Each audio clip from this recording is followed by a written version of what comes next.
sekhusyuk-khusyuknya antum berdoa, meminta bahkan setelah tahajud, kalau memiliki sifat ini, bahasa hadisnya sampai kapanpun gak akan pernah dijawab. Orang seperti ini, perhatikan kalimatnya. Yustajab itu bukan fi'il madhi tapi fi'il mudhari. Mudhari itu bentuknya past tense continuous future. Jadi orang ini kapanpun meminta, sesulit apapun, menangis darah apapun, gak akan pernah dijawab oleh Allah Subhanahu wa ta'ala.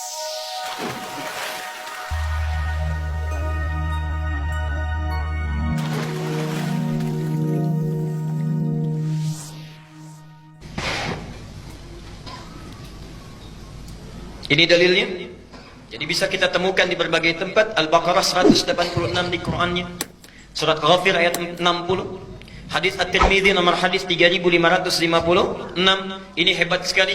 Bahkan di hadisnya disebutkan Allah itu sangat maha pemalu. Ada orang yang mengangkat tangannya kemudian bermohon, tidak mungkin dia dibiarkan pulang dengan tangan kosong. Artinya setiap berdoa pasti diberikan, ya. Ada lagi hadis yang mengatakan di Muslim nomor hadis 4916, ya, Allah pasti akan mengabulkan setiap doa sepanjang yang berdoa itu tidak terburu-buru. Ditanya, siapa yang terburu-buru itu wahai Rasulullah? Dialah orang yang saat meminta, saat belum dikabulkan, dia sudah menyimpulkan doa saya mungkin tidak dikabulkan oleh Allah. Okay. Nah, jadi semua hadis ini, semua ayat ini memberikan gambaran prinsip doa kalau diminta pasti dikabulkan, dijawab. Pertanyaannya, kenapa Ustadz saya selalu berdoa tapi rasa-rasanya nggak terkabul? Kenapa saya selalu meminta tapi kok ditundanya begitu lama? Mintanya sudah bertahun-tahun tertentu, memohonnya sudah lama tapi sampai sekarang belum terkabulkan juga. Barangkali, mohon maaf, kita akan termasuk dalam golongan yang mungkin bukan sekedar ditunda dengan panjang, tapi boleh jadi termasuk yang ditolak doanya. Karena prinsip doa itu seharusnya terkabul, tapi ada orang-orang tertentu yang tak kala meminta, Allah tidak akan mengabulkannya sepanjang hidupnya. Kalau dalam masih keadaan seperti itu. Siapa mereka? Bagaimana supaya kita menghindarinya? Dan hebatnya, mohon maaf, sekhusyuk-khusyuknya antum berdoa, meminta bahkan setelah tahajud, kalau memiliki sifat ini, bahasa hadisnya sampai kapanpun gak akan pernah dijawab. Jadi nanti kita akan evaluasi kalau ada di antara kita saat ini yang sering kali berdoa meminta padahal sudah menangis, bangun sholat tiap malam, boleh jadi belum terkabul atau tidak terkabul karena punya sifat-sifat yang mungkin kita akan tampilkan. Baik. Ini bagian yang pertama. Sudah? Catat dulu dalilnya karena saya tidak cantumkan di sini. Ya, saya tidak cantumkan. Satu. Dicatat dulu dalilnya supaya tidak lupa. Mau yang panjang, yang pendek? Yang pendek, yang ada terjemahan yang Arabnya aja. Terjemahan, baik. Al-Arba'in An-Nawawiyah. Al-Arba'in, ya, cuma 42 hadis dan pendek, banyak terjemahannya. Al-Arba'in An-Nawawiyah, nomor ke-10. Hadisnya nomor 10. Itu diambil dari hadis Muslim, nomor hadis 1051. Jadi, Imam An-Nawawi mengambil hadis di hadis Muslim nomor hadis 1051, ditempatkan di kitabnya Al-Arba'in posisi nomor 10. Sudah? Baik. Yang kedua, masih tadi Al-Baqarah 186. Quran surah 2 Al-Baqarah 186.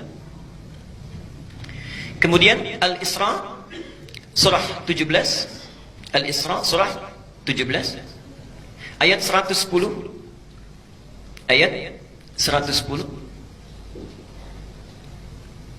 Kemudian Adz-Dzariyat, ini contohnya, surah 51, ayat 55 sampai dengan 60, terakhirnya. 55 sampai dengan 60. Sudah? Baik. Nah, sekarang mari kita lihat dan kita evaluasi, dan kemudian kita berhenti di titik ini.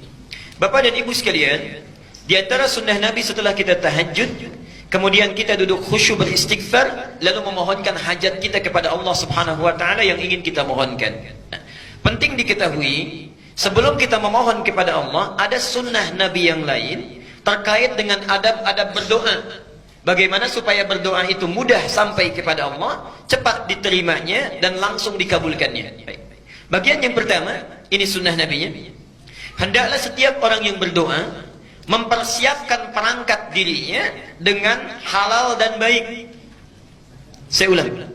Hendaknya setiap orang yang akan berdoa mempersiapkan perangkat dirinya. Perangkat diri itu berarti pakaiannya, ya. kemudian apa yang dia kenakan, apa yang dia makan, ya, apa yang ada di sekitarnya. Jadi sebelum berdoa pastikan dulu itu halal, pastikan baik. Ya. Jadi jangan sampai misalnya antum berdoa sudah menangis terseduh-seduh, disebut nama Allah Asmaul Husna, dipanjatkan di pertengahan malam, tapi pakaiannya haram, makanannya haram, yang dikenakannya haram, sajadahnya haram. Bagaimana bisa dijawab itu? Apa dalilnya? Hadis riwayat Muslim nomor hadis 1051 di Al-Arba'in nomor ke-10. Hadisnya dari Abu Hurairah. An Abi Hurairah radhiyallahu anhu qala. Hadis ini disampaikan dari Abu Hurairah, semoga Allah memberikan ridha kepadanya. Qala Rasulullah sallallahu alaihi wasallam, Rasulullah sallallahu alaihi wasallam pernah bersabda, "Innallaha thayyibun la yaqbalu illa thayyiban." Sungguh Allah itu maha baik, sifatnya baik, keadaannya baik. Karena Allah itu sifatnya baik, maka tidak akan pernah menerima apapun kecuali dari yang baik-baik. Jadi ingat, doa itu sangat suci, akan berlabuh di tempat yang suci. Allah yang maha suci tidak akan menerima doa itu yang berasal dari yang tidak suci. Jadi sebelum antum berdoa, sucikan dulu diri kita.